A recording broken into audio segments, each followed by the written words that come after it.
Hi అండి, నమస్తే. ఈ వీడియోలో బొబ్బట్లు ప్రిపరేషన్ చూపిస్తున్నాను. ఈ బొబ్బట్లు స్వీట్ షాప్ స్టైల్లో సాఫ్ట్గా, టేస్టీగా, అలాగే చాలా చాలా ఈజీగా ఏ విధంగా చేయాలో ఈ వీడియోలో చూసేద్దాం.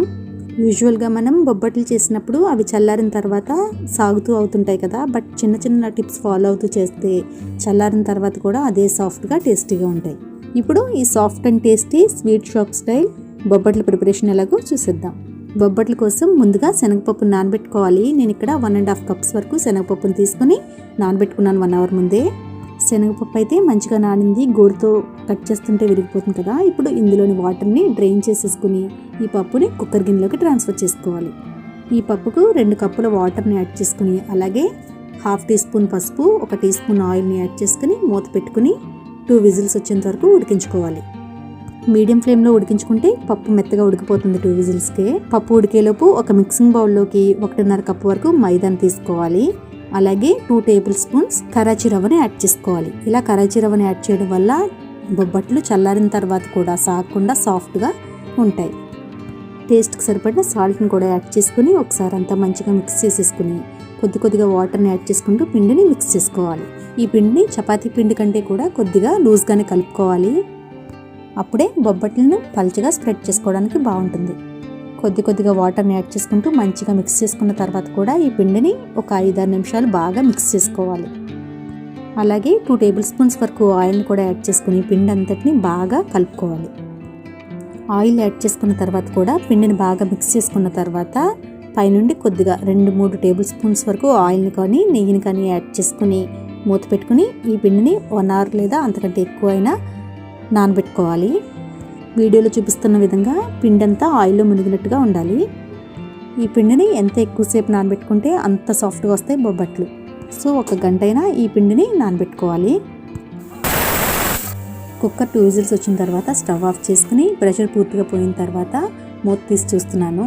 పప్పు అయితే చాలా మెత్తగా ఉడికిపోయింది. ఇప్పుడు దీనిలో నుండి వాటర్ని డ్రైన్ చేసేసుకోవాలి.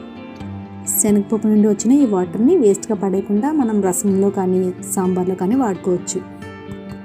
పప్పు చాలా మెత్తగా ఉడికిపోయింది కాబట్టి నేను ఇక్కడ ఇంకా మిక్సీలో వేయట్లేదు, జస్ట్ గరిటతోనే మ్యాష్ చేసేస్తున్నాను. గరిటతో మ్యాష్ చేయడం కష్టం అనిపిస్తే మిక్సీకి ట్రాన్స్ఫర్ చేసుకుని మెత్తగా బ్లెండ్ చేసుకోవాలి. ఈ విధంగా మెత్తగా మ్యాష్ చేసుకున్న తర్వాత దీనికి 2 కప్స్ బెల్లం యాడ్ చేస్తున్నాను. యూజువల్గా అయితే 1.5 కప్పు పప్పు తీసుకున్నాను కాబట్టి 1.5 కప్పు బెల్లం సరిపోతుంది. నేను కొద్దిగా స్వీట్ ఎక్కువ యాడ్ చేస్తున్నాను, సో 2 కప్పుల వరకు యాడ్ చేసుకున్నాను.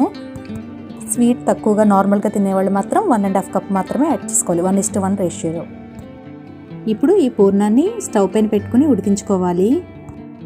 మధ్యలో కలుపుకుంటూ ఉడికించుకోవాలి. బెల్లం మెల్ట్ అవుతూ ఈ పూర్ణం కొద్దిగా లూజ్ కన్సిస్టెన్సీకి వస్తుంది. వచ్చిన తర్వాత మళ్ళీ దగ్గరకు అయ్యేంత వరకు ఉడికించుకోవాలి, మధ్యలో కలుపుతూ. ఉడుకుతున్న ఈ పూర్ణానికి క్రష్ చేసుకున్న ఇలాచి 2-3 యాడ్ చేసుకోవాలి. అలాగే 2 టేబుల్ స్పూన్స్ వరకు నెయ్యిని కూడా యాడ్ చేసుకోవాలి. ఇలా నెయ్యిని యాడ్ చేసుకుంటూ మిక్స్ చేయడం వల్ల ప్యాన్కి అతుక్కోకుండా వస్తుంది పూర్ణం. ఈ విధంగా పూర్ణం అంతా దగ్గరకు అయ్యేంత వరకు మధ్యలో కలుపుకుంటూ ఉడికించుకోవాలి. ప్యాన్ నుండి సపరేట్ అవుతూ దగ్గరకు అవుతున్నప్పుడు ఈ పూర్ణానికి మరో 2 టేబుల్ స్పూన్స్ వరకు నెయ్యిని యాడ్ చేసుకుని ఒకసారి అంతా మంచిగా మిక్స్ చేసుకుని స్టవ్ ఆఫ్ చేసేసుకోవాలి. ఈ పూర్ణం అనేది మరీ గట్టిగా ఉండకూడదు, మరీ లూజ్గా ఉండకూడదు. వీడియోలో చూపిస్తున్న కన్సిస్టెన్సీ ఉంటే సరిపోతుంది. చల్లారిన తర్వాత ఇంకాస్త గట్టిపడుతుంది. పూర్ణం కొద్దిగా చల్లారిన తర్వాత గోరువెచ్చగా ఉన్నప్పుడు చేతికి కొద్దిగా ఆయిల్ని అప్లై చేసుకుని మనకు కావాల్సిన సైజులో పూర్ణం బాల్స్ని ప్రిపేర్ చేసుకుని పక్కన పెట్టుకోవాలి. ఈ విధంగా అన్ని పూర్ణం బాల్స్ తయారు చేసుకుని పక్కన పెట్టుకోవాలి. ఇప్పుడు ముందు నానబెట్టి పెట్టుకున్న మైదా పిండిని తీసుకుని తిరిగి మళ్ళీ 2-3 నిమిషాలు మంచిగా మిక్స్ చేసుకోవాలి. పిండిని మంచిగా మిక్స్ చేసుకున్న తర్వాత ఈ మైదా బాల్స్ని మనం తీసుకున్న పూర్ణం బాల్స్ కంటే కొద్దిగా చిన్నవి తీసుకోవాలి. అప్పుడు బొబ్బట్లు పర్ఫెక్ట్గా వస్తాయి. బొబ్బట్లు స్ప్రెడ్ చేయడం కోసం ఒక బటర్ పేపర్ కానీ లేకుంటే ఇలా పాలిథిన్ కవర్ని కానీ తీసుకుని కొద్దిగా ఆయిల్ని అప్లై చేసుకోవాలి. మైదా ముద్దను తీసుకుని కొద్దిగా స్ప్రెడ్ చేసుకుని దీనిపైన పూర్ణం ఉండను పెట్టుకుని కింద నుండి పైకి సీల్ చేసుకుంటూ ఎక్సెస్గా వచ్చిన మైదాను రిమూవ్ చేసేసుకోవాలి.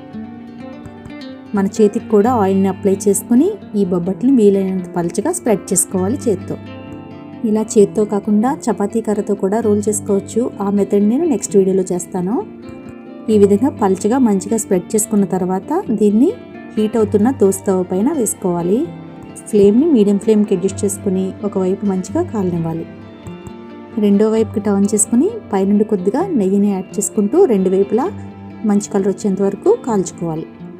ఈ విధంగా రెండు వైపులా మంచి కలర్ వచ్చేంత వరకు కాల్చుకున్న తర్వాత దీన్ని తీసుకుని పక్కన పెట్టుకోవాలి. ఇదే ప్రాసెస్లో మిగిలిన వాటిని కూడా ప్రిపేర్ చేసుకోవాలి. ఇంకోటి చేసి చూపిస్తాను బొబ్బట్ని.